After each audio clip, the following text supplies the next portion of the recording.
दिए गेट खोलकर पानी की निकासी। नमस्कार, 20 मिनट में 20 खबर में आपका स्वागत है। मैं हूं आपके साथ सुमित गुप्ता। हम अगले 20 मिनट में आपको देश दुनिया की 20 ऐसी खबरें बताने वाले हैं जो इस वक्त न केवल सुर्खियों में है बल्कि दिलचस्प और अहम भी है। तो चलिए शुरू करते हैं 20 मिनट में 20 खबरों का सिलसिला। सबसे पहले देखते हैं राजस्थान की कौन कौन सी खबर इस वक्त अहम है। पूरा देश आज खुशी से झूम रहा है। ढोल की थाप पर भांगड़ा हो रहा है। होली दिवाली एक साथ मनाई जा रही है। बधाइयों का तांता लगा हुआ है। पीएम से लेकर सीएम तक बधाई पर बधाई। आखिर क्यों नहीं, 41 सालों बाद ओलंपिक में पदक जीतकर भारतीय हॉकी टीम ने इतिहास जो रच दिया है। जी हां, 41 साल के सूखे को खत्म करते हुए भारतीय हॉकी टीम ने टोक्यो ओलंपिक में कांस्य पदक पर कब्जा कर लिया है। कांस्य पदक के लिए हुए मुकाबले में भारत के सूरमाओं ने शानदार खेल दिखाते हुए जर्मनी को कांटे की टक्कर में 5-4 से मात दे दी। 1980 के बाद पदक मिला तो हर भारतीय का दिल गदगद हो उठा। शुरुआती दौर में 3-1 से पिछड़ने के बाद भारत ने जबरदस्त वापसी की और लगातार 4 गोल दागे। भारतीय हॉकी खिलाड़ियों ने इस मुकाबले में शानदार जीत हासिल कर हर भारतीय का सपना साकार कर दिया। मैं परमात्मा का बहुत धन्यवाद करना चाहूंगा ਜਿਹੜੇ ਤੁਸੀਂ ਵੀ ਸਪੋਰਟ ਕਰਦੇ ਆ ਸਾਰੇ ਚੈਨਲਾਂ ਵਾਲੇ, ਉਹਨਾਂ ਦਾ ਵੀ ਥੈਂਕ ਯੂ ਕਹਿਣਾ ਚਾਹੂੰਗਾ। ਸਾਰੇ ਪੂਰੇ ਇੰਡੀਆ ਦਾ ਥੈਂਕ ਯੂ ਕਹਿਣਾ ਚਾਹੂੰਗਾ ਜਿਨ੍ਹਾਂ ਨੇ ਸਪੋਰਟ।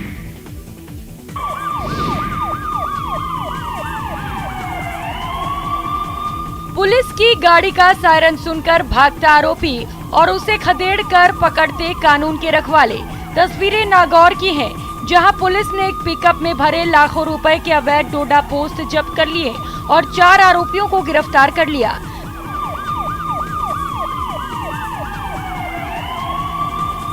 जब्त माल की कीमत 21 लाख रुपए बताई जा रही है। पुलिस को मुखबिर से सूचना मिली थी कि नशे के सौदागर पिकअप से डोडा पोस्ट लेकर मेड़ता की तरफ आ रहे हैं, जिस पर मेड़ता थाना जसनगर चौकी पुलिस और क्यूआरटी ने कार्रवाई कर आरोपियों को दबोच लिया।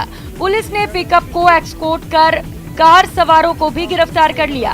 सादी वर्दी में पुलिस को देखकर कुछ लोगों ने इसे किडनैपिंग का मामला समझ लिया और पूरी कार्रवाई को कैमरे में कैद कर लिया।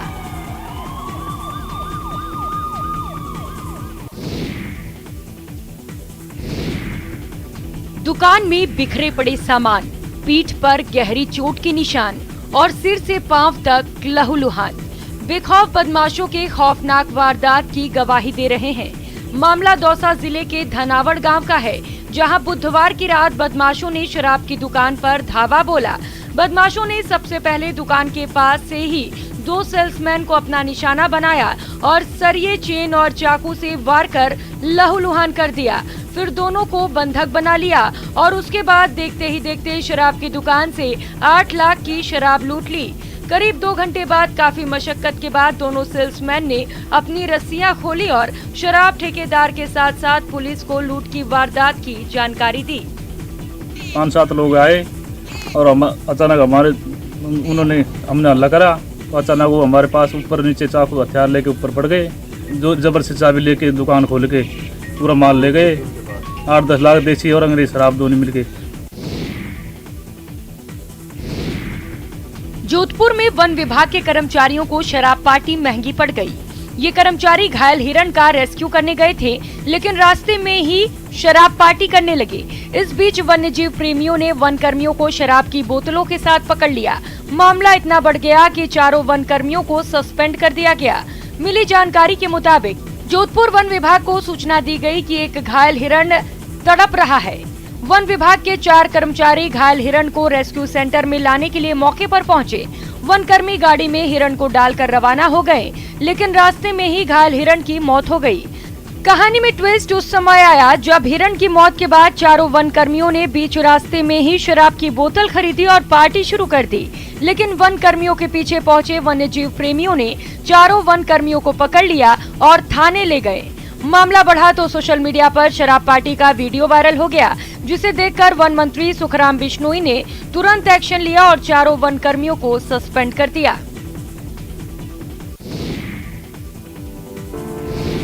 राजसमंद के बाशिंदों के लिए राहत की खबर है।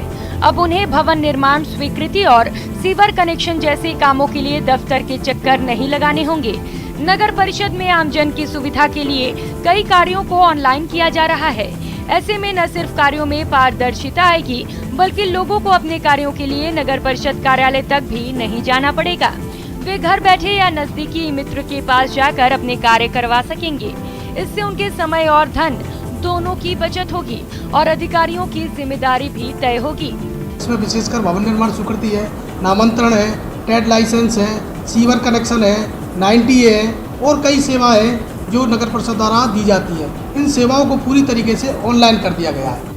प्रदेश के कई स्थानीय निकायों में विभिन्न कार्य पहले ही ऑनलाइन कर दिए गए हैं, लेकिन देर से ही सही राजसमंद नगर परिषद की पहल जनता के लिए हितकारी होगी। ये तैयारी मरुधरा के सूरत संवारने की, उसे हरा भरा बनाने की है। जी हाँ, वन विभाग जैसलमेर से फलोदी के बीच 42,000 से ज्यादा पौधे लगाने जा रहा है। ग्रीन इंडिया मिशन के तहत राष्ट्रीय राजमार्ग के दोनों तरफ पौधे लगाए जाएंगे। इससे हरियाली होने के साथ ही छायादार पेड़ों से राहगीरों को भी राहत मिलेगी। दरअसल पर्यावरण संरक्षण को लेकर राष्ट्रीय राजमार्ग प्राधिकरण ने वन विभाग से 8 करोड़ रुपए का अनुबंध किया है। इसके चलते ही जैसलमेर से फलोदी के बीच वन विभाग 42,635 पौधे लगाएगा। अगले 5 साल तक वन विभाग इन पौधों की देखरेख करेगा और उसके बाद इन पौधों को NHAI को हैंडओवर कर देगा।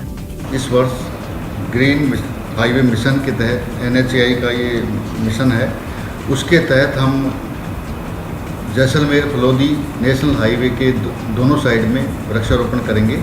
ये करीब 42 किलोमीटर का स्ट्रेच है, जिसमें हम कहीं कहीं 2 लाइन में और कहीं कहीं 3 लाइन में उपलब्ध जगह के अनुसार वृक्षारोपण करने का प्रावधान है। ये मुस्कान मौत पर जिंदगी की जीत की है। चेहरे की ये चमक जीने की ललक की कहानी कह रही है। कुछ पलों पहले तक मौत के भंवर में फंसे पति पत्नी का जब सफलतापूर्वक रेस्क्यू किया गया तो उनकी खुशी देखने लायक। मौत पर जीत की ये तस्वीर बूंदी से आई है, जहां कुरेल नदी में आए उफान के बाद संगावदा गांव में टापू पर पति पत्नी फंस गए थे। जानकारी के मुताबिक दोनों लोग नदी पार कर टापू पर झोपड़ी बनाकर रह रहे थे। इस बीच भारी बारिश के कारण कुरेल नदी में उफान आ गया, जिससे दंपत्ति का जीवन संकट में आ गया। दोनों के फंसे होने की खबर मिलते ही SDRF और सिविल डिफेंस की टीम आधी रात को ही मौके पर पहुंच गई। टीम ने रात के अंधेरे में ही जान की बाजी लगाकर बोट के जरिए पति पत्नी का सफलतापूर्वक रेस्क्यू किया और उनके चेहरे पर मुस्कान ला दी।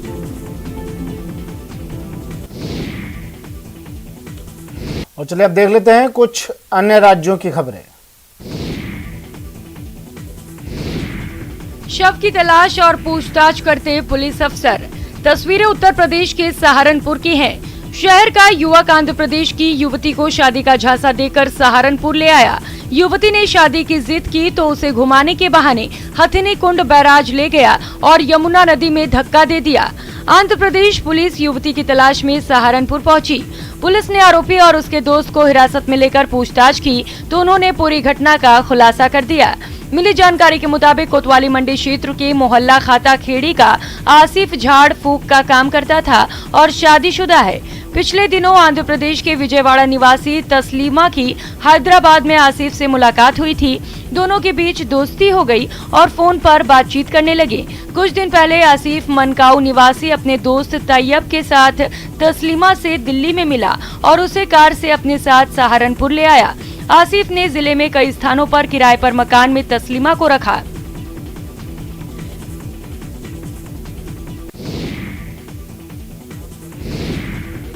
यूपी पुलिस ने नशीली दवाओं के कारोबार के रैकेट का भंडाफोड़ करते हुए 686 करोड़ रुपए की नशीली दवाएं जब्त की हैं। गुप्त सूचना के आधार पर पुलिस ने महाराजगंज के थूथीबाड़ी इलाके में एक व्यक्ति के घर और गोदाम पर छापेमारी की, जहां 686 करोड़ रुपए की नशीली दवाएं मिली। इस मामले में एक व्यक्ति को गिरफ्तार कर लिया गया है, जबकि एक अन्य आरोपी फरार हो गया। बड़ी बात यह है कि नशीली दवाओं का ये कारोबार यूपी के कुछ इलाकों के अलावा नेपाल तक भी फैला हुआ था। पुलिस के मुताबिक आरोपी गोविंद गुप्ता का कारोबार गोरखपुर से लेकर पड़ोसी राष्ट्र नेपाल तक फैला है। दवाओं को स्थानीय मेडिकल स्टोर और नेपाल में बेचा गया। मामले में पुलिस ने कई धाराओं के तहत मुकदमा दर्ज किया है। संयुक्त कार्रवाई में ग्राम जमुई में एक रमेश कुमार गुप्ता नाम का अभियुक्त पकड़ा गया है। इसके मकान और गोदाम से भारी मात्रा में नारकोटिक्स और जो साइकोट्रोपिक ड्रग है ये बरामद हुई है। साइबर क्राइम से बचना है तो अलर्ट रहें। आपकी मुस्तैदी ही ठगों की साजिश को तार तार कर सकती है। यही बताने के लिए यूपी की गोरखपुर पुलिस एडी चोटी का जोर लगा रही है। पुलिस ने बढ़ते साइबर क्राइम के मद्देनजर जागरूकता अभियान चलाया है। खास तौर पर पेंशनर्स और बुजुर्गों को साइबर क्राइम के बारे में जानकारी देने के साथ ही उन्हें जागरूक करने के मकसद से अभियान शुरू किया गया है। एसएसपी दिनेश कुमार प्रभु के निर्देश पर जिले के सभी थाने पर जागरूकता बैठक का आयोजन किया जा रहा है, जहां बुजुर्गों और पेंशनर्स को बढ़ते साइबर अपराध के संबंध में जानकारी देने के साथ ही उनसे बचने के उपाय भी बताए जा रहे हैं। जिले के बेलीपार थाने के थानेदार की अगुवाई में जागरूकता अभियान के तहत बैठक की गई, जहां थानेदार ने थाने परिसर में आए बुजुर्गों और पेंशनर्स को साइबर क्राइम के बारे में जागरूक किया। पुलिस पेंशनर एवं बुजुर्ग व्यक्तियों के साथ साइबर अवेयरनेस एवं साइबर क्राइम के संबंध में जानकारी देने हेतु निर्देशित किया गया है। इसके अतिरिक्त पुलिसिंग एवं कम्युनिटी पुलिसिंग में उनसे संवाद करके उनकी सहयोग लेने की बात कही गई। सरकार ने भूमिहीनों के लिए कई तरह के कानून बनाए हैं, लेकिन भूमिहीनों को उनका लाभ नहीं मिल पा रहा है। बिहार के भोजपुर में ऐसा ही हो रहा है। अगी आव प्रखंड के बेरथ निवासी राजकुमार शर्मा भूमिहीन हैं, खेत में मजदूरी करते हैं और एक जर्जर घर में अपने पूरे परिवार के साथ रहते हैं। घर भी ऐसा कि कब गिर जाए कोई ठिकाना नहीं। राजकुमार शर्मा अपना घर बनवाना चाहते हैं, लेकिन गांव के दबंग उन्हें घर बनाने नहीं दे रहे। दीनानाथ शर्मा की मौत के बाद उनका बेटा राजकुमार शर्मा अपने परिवार के साथ उसी जमीन पर बने मकान में रहता है, जो अब पूरी तरह से जर्जर हो चुका है। बकौल राजकुमार शर्मा, वृंदा सिंह की मौत के बाद उनके बेटे ललन सिंह, सत्येंद्र सिंह और महेंद्र सिंह उन्हें उस जमीन से बेदखल करने के लिए प्रताड़ित कर रहे हैं। परेशानी है कि हमारा बाबूजी के समय के इनका आधा के हिस्सेदार भिरला सिंह लिया ले रहने कौना से लिया के बसौलन। बसौला के बाद में उम्र गिलन तो ये लोग तंग करता है। अब बिहार के अरवल जिले में कोविड-19 से अनाथ हुए बच्चों को अभी तक किसी तरह की सरकारी मदद नहीं मिली है। पूरे बिहार में 50 बच्चे को अनाथ होने की सूची जारी की गई है, जिसमें 2 बच्चे अरवल में भी शामिल हैं। इन बच्चों ने माता पिता दोनों को खो दिया। वैसे 42 और भी परिवार हैं, जिनके माता पिता में से एक की जान चली गई।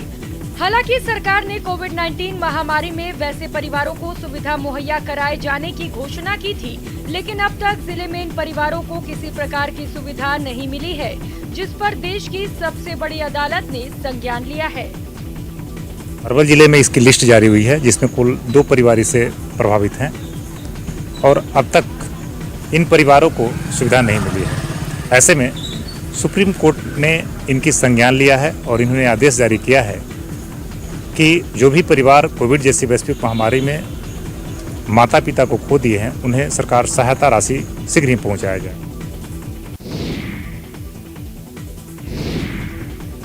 भारत में विकास के भी कई रूप हैं। एक तरफ जहां चंद्रमा और मंगल पर जीत की जिद है, वहीं गरीबी और सुविधाओं की कमी से हारने का स्याह सच भी है। गर्भवती महिला को बांस और कपड़े से बनी डोली में हॉस्पिटल ले जाने की ये तस्वीर इसी स्याह सच से रूबरू करा रही है। ये तस्वीरें आई हैं आंध्र प्रदेश के विशाखापट्टनम जिले के एक गांव से, जहां महिला को जब डिलीवरी का दर्द शुरू हुआ तो गांव वालों ने अस्पताल पहुंचाने का यही जुगाड़ अपनाया, क्योंकि इससे ज्यादा वो कर ही नहीं सकते थे। कारण गाँव सड़क से नहीं जुड़ी है और न ही आसपास कोई ऐसा अस्पताल है जहां डिलीवरी की सुविधा हो। ऐसे में घर वालों ने बांस और कपड़े से ही स्ट्रेचर बनाया और जंगल के बीच से बने रास्ते के जरिए उसे अस्पताल पहुंचाया। ये ऐसा कोई पहला मामला नहीं है। इस इलाके में ऐसी तस्वीरें अक्सर सामने आती रहती हैं, जहां लोग इसी स्ट्रेचर के जरिए गर्भवती महिलाओं या फिर बीमार लोगों को अस्पताल लेकर पहुंचते हैं। ये तस्वीर उन लोगों को भी जरूर देखनी चाहिए जो विकास के बड़े बड़े दावे करते नहीं थक रहे हैं। लेकिन सच्चाई तो ये है कि आजादी के 74 साल बाद भी यहाँ कम से कम किसी विकास ने तो जन्म नहीं लिया है।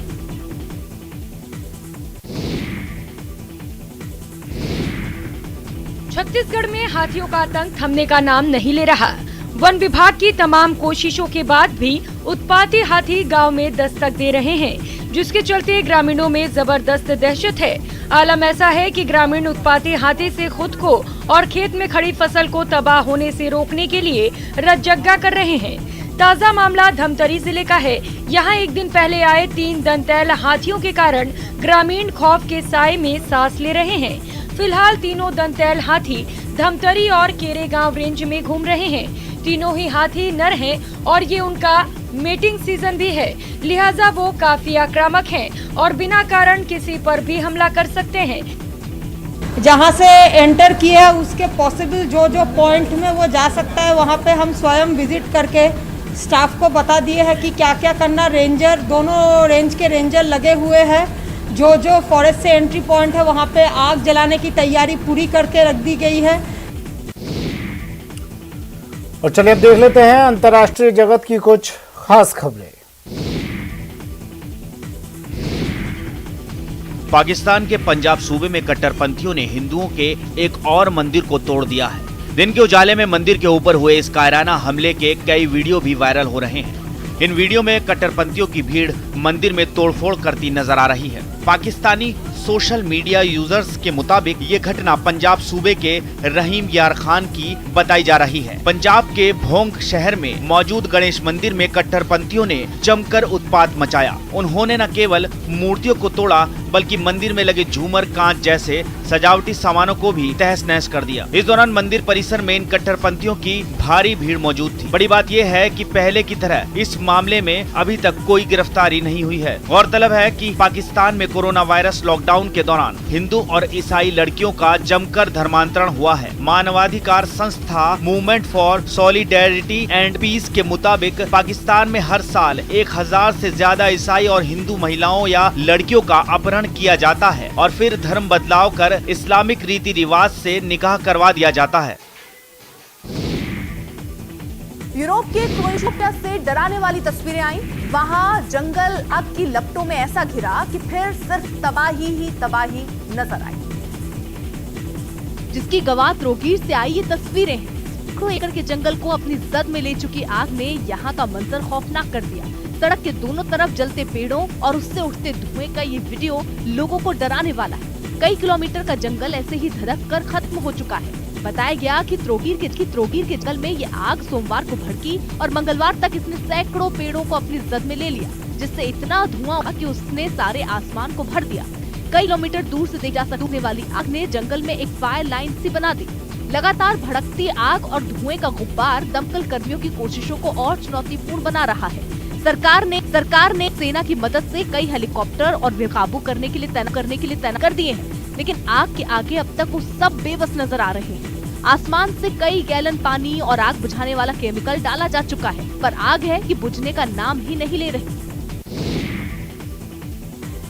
पश्चिम एशिया के देश लेबनान से 3 रॉकेट दागे जाने के बाद इजरायल ने पलटवार किया और ये बताया जा रहा है कि वहां की सेना भी जवाबी कार्रवाई में तोप से गोले दाग रही है। इजराइल की सरकार का मानना है कि इस हमले के पीछे लेबनान में मौजूद फिलिस्तीनी है, जिन्होंने इजराइल की सीमा में 2 रॉकेट दागे, जिनमें एक खुली जगह पर फट गया जबकि दूसरे को फटने से रोका गया। जो फट गया उससे काफी नुकसान पहुंचा। वहां से आग की लपटों के साथ धुआं उठता दिखा। ऐसे में पुलिस और फायर विभाग की टीम एम्बुलेंस के साथ वहां पहुंची। दमकल के कर्मचारी आग बुझाने में जुट गए। काफी मेहनत के बाद उन्होंने उसे बुझा भी लिया, लेकिन उससे हुए नुकसान को रोका नहीं जा सका। ग्रीस की राजधानी एथेंस से डरा देने वाली कुछ तस्वीरें सामने आई। वहां हाईवे से थोड़ी दूर पर जंगल में अचानक आग भड़क गई, जो कि हवा चलने की वजह से और तेजी से फैली और धुएं ने तो जैसे पूरे आसमान और उस इलाके में देखते ही देखते कब्जा जमा लिया। आसमान में बादल की जगह धुआं दिखने लगा। जंगल से उठ रही ऊंची ऊंची लपटें भी भयानक रूप लेती चली गई। आग फैलती चली गई। लोगों को खतरा उस वक्त महसूस होने लगा जब वो लपटें बिजली के तारों के पास पहुंच गई। आग से बढ़ रहे तापमान ने भी जंगल के आसपास बसे लोगों में घबराहट पैदा कर दी। इन हालात में उन लोगों ने वहां से जाने में बेहतरी समझी।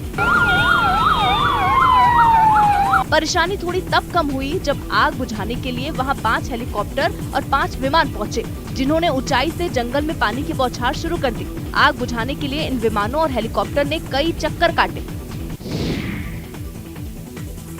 यूक्रेन की राजधानी कीव में एक एक्टिविस्ट की संदिग्ध मौत के विरोध में बेलारूस के खिलाफ जोरदार प्रदर्शन किया गया। बेलारूस के राष्ट्रपति के खिलाफ आवाज उठाने वाले विताली शिशोव नाम के एक एक्टिविस्ट का शव संदिग्ध हालत में फंदे से लटका मिला था, जिसके बाद बड़ी तादाद में लोग सड़कों पर उतर आए और बेलारूस के दूतावास के बाहर प्रदर्शन शुरू कर दिया। हाथों में मशाल लेकर पहुंचे इन लोगों ने मारे गए एक्टिविस्ट की याद में नारे लगाए।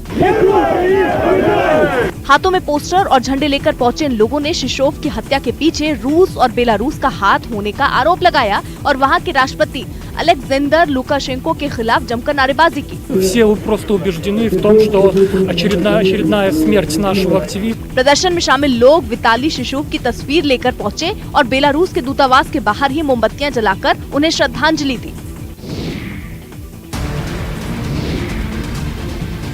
लंदन से एक हैरान करने वाला वीडियो सामने आया है। वहां क्लाइमेट चेंज पर लोगों का ध्यान खींचने के लिए एक स्टंट मैन 36 मंजिला इमारत पर चढ़ गया। जॉर्ज थॉमसन नाम के इस स्टंट मैन को 2019 में एक ऊंची इमारत पर चढ़ने के मामले में गिरफ्तार भी कर लिया गया था, लेकिन एक बार फिर उसने 36 मंजिला इमारत पर चढ़ाई शुरू कर दी। पहले वो उस 36 मंजिला इमारत के नीचे पहुंचा और फिर इमारत के खंभों को पकड़कर चढ़ाई शुरू कर दी। देखते ही देखते वो इमारत पर चढ़ता चला गया। आधे घंटे के अंदर वो इमारत की सबसे ऊपरी मंजिल पर पहुंच गया। उसे सिर्फ हाथों से इमारत पर चढ़ते देख लोग भी हैरान हो गए। इमारत पर चढ़ने के बाद वो उसकी पतली सी मुंडेर पर चलता भी नजर आया। हालांकि कुछ देर तक वहां रहने के बाद वो नीचे भी उतर आया। To raise awareness to the seriousness of climate change at the moment. चलिए बुलेटिन में फिलहाल इतना ही, दीजिए इजाजत, नमस्कार।